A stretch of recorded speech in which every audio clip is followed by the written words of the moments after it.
अडगळीत पडलेल्या व दुर्लक्षित छत्रपती शिवाजी महाराजांची समाधी सत्यशोधक महात्मा ज्योतिराव फुले यांनी शोधून काढली. बघा माझा कुलवाडी भूषण, राजा शिवछत्रपती कसा दुर्लक्षित झाला आहे. महाराज महाराज क्षमा असावी महाराज.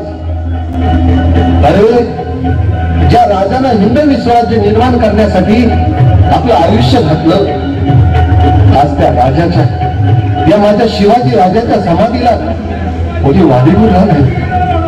महाराज माफी असावी महाराज, माफ करा आम्हाला महाराज, माफ करा.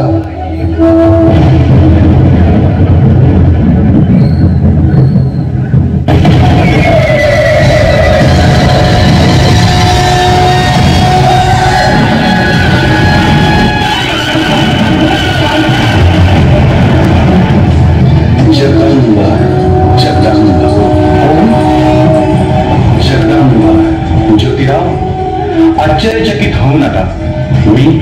मी स्वतः शिवाजीराजे भोसले बोलतो. होय, खुद्द शिवाजीराजे भोसले. महाराज जगदंबा, असू द्या ज्योतिराव. माझ्या समाधीचा शोध घेत शेवटी तुम्ही इथवर पोचला कसा? काय आवश्यकता होती माझी समाधी शोधण्याची? आम्ही सारे काही बघत आहोत. महाराज माफी असावी, पण आम्ही आपली शिकवण साफ विसरलो आहोत. जगदंबा, आई जगदंबेच्या आशीर्वादाने पुरे 50 वर्षाचं आयुष्य आम्हाला मिळालं. जिजाऊंच्या शिकवणीतूनच वयाच्या 16व्या वर्षीच मराठी मुलखात स्वराज्याची शपथ घेत तोरणा किल्ला काबीज केला होता आम्ही. पुढ्या आयुष्यात जीवाला जीव देणारा एक एक मावळा उभा केला. रयतेचं राज्य यावं, माझा शेतकरी, माझ्या माया भगिनी, माझी सगळी रयत सुखा समाधानाने जगावी म्हणून जिजाऊंनी स्वराज्याचं स्वप्न आम्हाला दाखवलं. आणि त्या स्वप्नांची पूर्ती करण्यासाठीच आम्ही अख्खं आयुष्य पणाला लागलो, की ज्यांनी वेळप्रसंगी आपल्या प्राणाचे बलिदान स्वराज्यासाठी दिले. आणि आज आम्ही काय बघतोय? माझी जयंती साजरी करणारे स्वतःला शिवभक्त म्हणतात आणि नशा पाणी करून बेधुंद होऊन नाचतात. केवळ माझ्यासारखी दाढी ठेवून कानात बाळी घालून कोणी खरा शिवभक्त होईल का? स्वराज्यातील महिलेच्या अब्रूवर हात उचलणाऱ्या रोजांच्या पाटलाचे हात कलम केले होते आम्ही. आज माझ्या लाडक्या मराठी मुलखात हजारोंनी महिलांवर, लेकी बाईंवर अत्याचार होत आहे. त्या निर्भयपणे फिरू देखील शकत नाहीत. राष्ट्राला घडवणाऱ्या महापुरुषांमध्ये माझी गणना केली जाते आहे. इथवर ठीक आहे ज्योतिराव, परंतु माझ्या आरत्या गायला जातात, माझी मंदिरे उभारली जातात, मला देव बनवले जात आहे. अरे अंगाचा थरकाप उडवणारा जाज्वल्य असा पराक्रम आणि इतिहास पोवाडे, कवने गीतातून नव्या पिढीला जरूर सांगा.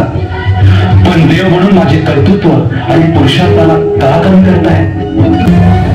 त्यांना घडवलं, त्यांचं समर्थन केलं आणि त्याच गडकिल्ल्यांवर सहलीसाठी येणारी ही तरुणाई बघितल्यावर मला अक्षरशः लाजायला होत आहे. अगम्य असा पराक्रम करणारे नेताजी पालकर, तानाजी मालुसरे, येसाजी कंक, बाजी प्रभू यासारख्या लाखो नरवीरांनी आणि मावळ्यांनी येथे रक्त सांडले आणि हे गडकिल्ले स्वराज्यात जोडले. आणि त्याच ठिकाणी ही आजची पोरं मौज मजा करण्यासाठी जमतात, नशा पाणी करतात, घाण कचरा करतात आणि गडाच्या भिंतीवर अशोभनीय असे काहीही लिहितात.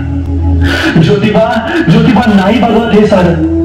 त्यापेक्षा मला हे असे अडगळे ठेवले आहे ना, ते ज्योती आहे.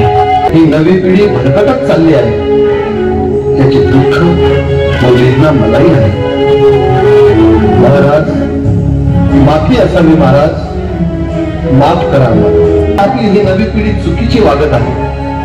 पण महाराज या नवीन तरुणाई पुढे शिक्षणाचा पर्याय दिला आहे. मला विश्वास आहे महाराज, या तरुणाईतूनच आशेचे किरणही बाहेर येतील. कारण या तरुणाईच्या नसानसातील रक्तात ऊर्जा निर्माण करणारं नाव म्हणजे छत्रपती शिवाजी महाराज.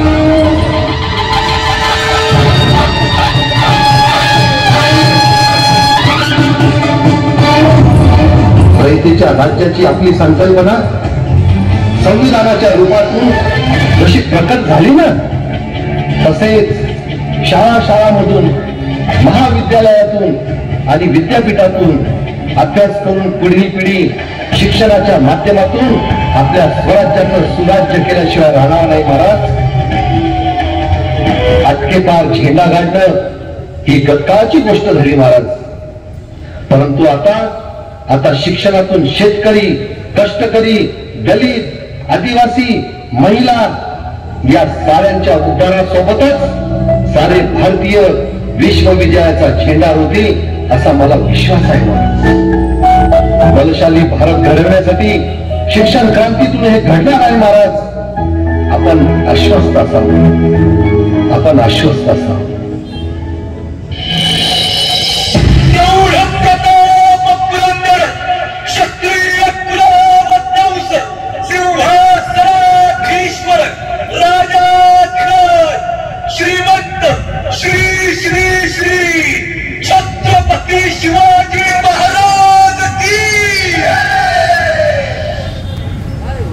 पगड जातीच्या हजारो मावळ्यांच्या प्राणाहुतीने मिळवलेल्या गड किल्ल्यांच्या दुरावस्थेमुळे व्यथित झालेल्या छत्रपती शिवाजी महाराजांकडे महात्मा फुले यांनी केलेल्या क्षमायाचनेची आरास पाहण्यासाठी नागरिकांची रीघ लागली आहे. जागतिक वारसास्थळ म्हणून छत्रपती शिवाजी महाराजांच्या गड किल्ल्यांची उद्बोधक माहिती असलेले चित्रफित पाहण्यासाठी नागरिकांनी प्रचंड गर्दी करत प्रतिसाद दिला. ही आरास 5 आणि 6 तारखांनाही सायंकाळी 7 ते 11पर्यंत सुरू राहणार आहे. तरी जास्तीत जास्त नागरिकांनी याचा लाभ घ्यावा असे आवाहन सम्राट मंडळाने केले आहे.